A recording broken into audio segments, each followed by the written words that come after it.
Galerinha, vamos começar agora o conteúdo de vitaminas, beleza? Vamos revisar rapidamente.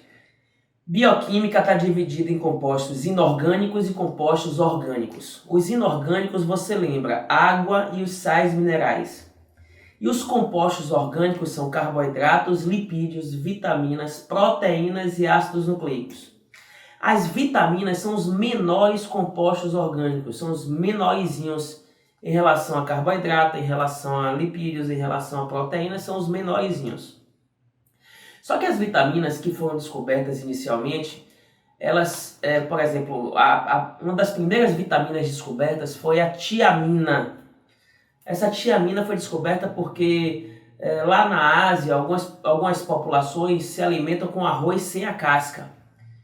E aí a carência das vitaminas presentes na casca, a carência de substâncias presentes na casca do arroz, na dieta das pessoas, causava uma fraqueza extrema e que poderia tirar a vida da pessoa.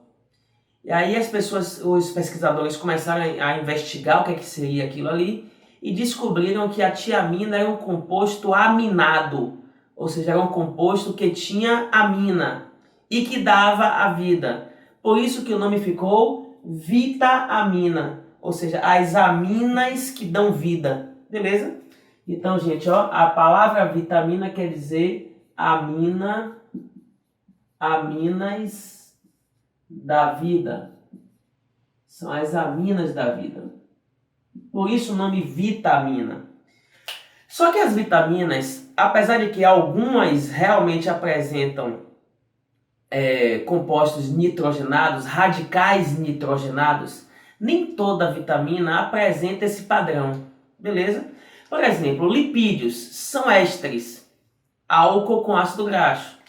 Os carboidratos, no caso os monossacarídeos, são aldeído ou cetona, aldose ou cetose.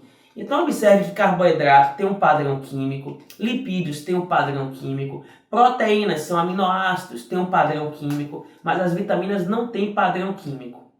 A definição de vitamina, historicamente, quer dizer que são compostos aminados, mas recentemente nós descobrimos que nem todas as vitaminas têm esses compostos aminados. Nem todas elas têm. A composição química delas é bem variada. Então o conceito de vitamina hoje se sustenta de forma funcional, ou seja, o conceito não é estrutural, não é químico, é um conceito baseado na função delas. Então, qual seria o conceito de vitamina? As vitaminas, elas vão ser, primeiro, compostos orgânicos, porque apresentam uma base carbônica, ou seja, cadeia de carbono, você lembra disso? São compostos orgânicos, mas que atuam como coenzimas. O que é uma coenzima? Você lembra, pessoal, coenzima? Coenzima é o que nós chamamos de cofator enzimático. Você lembra que as enzimas aceleram as reações químicas, elas são catalisadores. Só que, no geral, muitas delas ficam dormindo.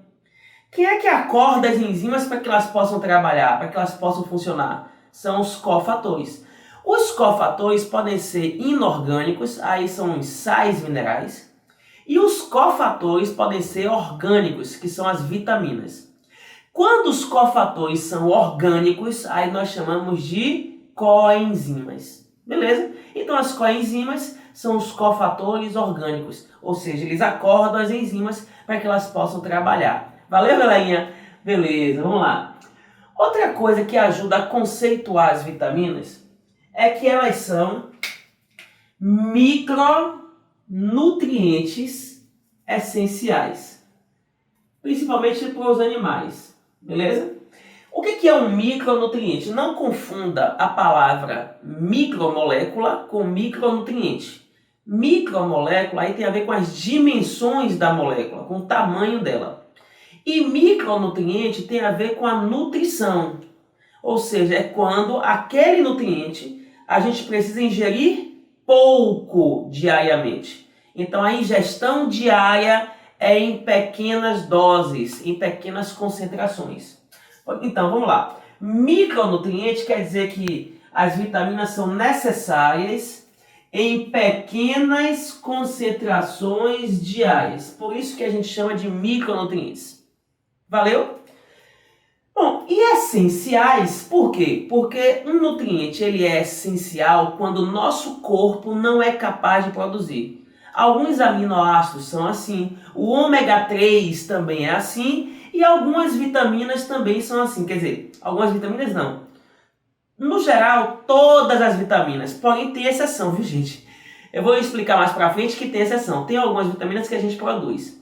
E por isso, algumas vitaminas hoje são questionadas em relação a elas serem ou não vitaminas. Então, teoricamente, as vitaminas nós não produzimos. Mas na prática, existem exceções. Valeu?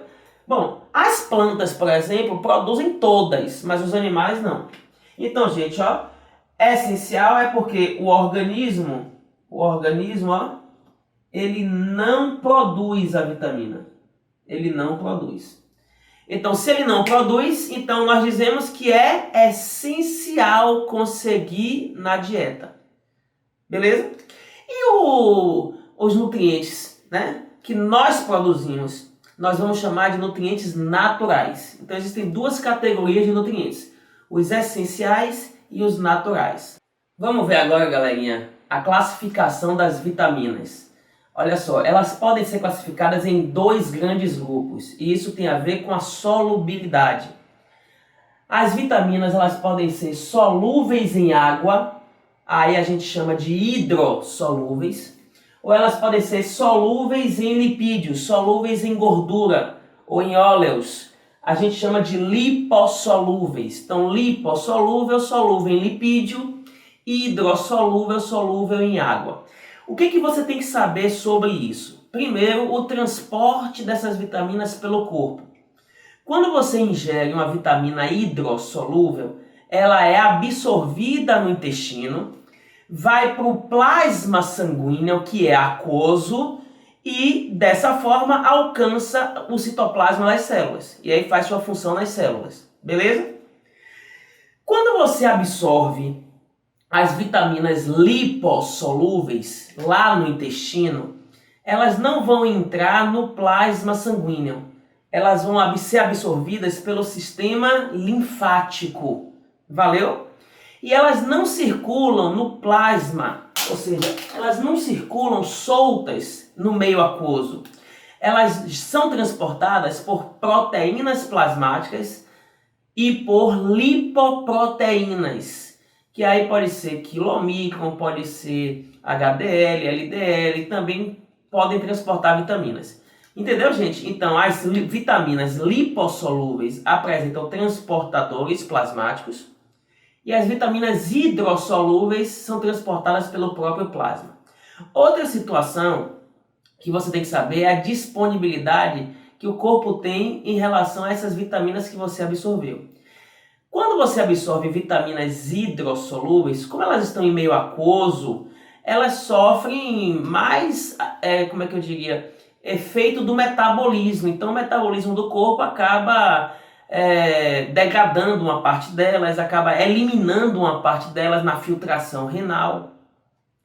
E aí você acaba perdendo uma parte delas diariamente. Então as vitaminas hidrossolúveis precisam de uma reposição diária mais acentuada. Joia? As vitaminas lipossolúveis, elas no geral se armazenam, elas se localizam nas membranas celulares e principalmente no tecido adiposo. Então acaba gerando uma certa reserva dessas vitaminas a médio prazo. Então não é necessário a ingestão diária dessas vitaminas lipossolúveis, valeu? Bom, mas quem são as vitaminas hidrossolúveis? Eu, quando fui aluno, né, quando eu estava na batalha igual vocês estão hoje, eu fazia assim, ó, as vitaminas que tem a letra C são hidrossolúveis. E as vitaminas que formam a palavra queda são lipossolúveis. Então, ó, queda, K-E-D-A. Quer dizer que elas se dissolvem em lipídios. E vitamina C e complexo B se dissolvem em água, beleza? Bom, não precisa saber o nome técnico das vitaminas, pelo menos não costuma cobrar em prova. O que mais cobra em prova são as carências das vitaminas. O que é que a carência de vitamina C causa e assim por diante. Mas eu vou colocar aqui o nome delas. De todas, a vitamina C é a mais importante. A vitamina C é o ácido ascórbico.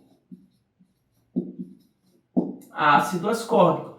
O complexo B tem vários tipos. B1, B2, B3, B5, B4, B9, B12. Então a gente vai estudar depois. O complexo B. A vitamina K é chamada de filoquinona. A vitamina E é chamada de tocoferol. A vitamina D é chamada de calciferol. E a vitamina A é chamada de retinol. Beleza, gente? Olha só, esses nomes não são importantes. O importante é a função das vitaminas e a carência que elas podem causar no nosso organismo. Valeu? Daqui para frente, vamos pegar cada uma delas e vamos estudar a função de cada uma delas, as fontes de cada uma delas e a carência que elas podem resultar na gente, né? A hipovitaminose, nós chamamos de hipovitaminose. A hipervitaminose intoxica o corpo em alguns casos.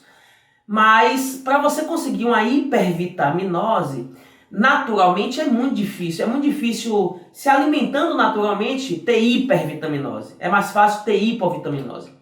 A hipervitaminose pode acontecer numa suplementação exagerada. E mesmo assim, isso é discutido hoje em dia, se realmente alcançam a hipervitaminose danosa ou não. Mas é bom evitar a suplementação exagerada. Valeu, galerinha? Até daqui a pouquinho que eu vou explicar cada uma delas separadamente. Beijo!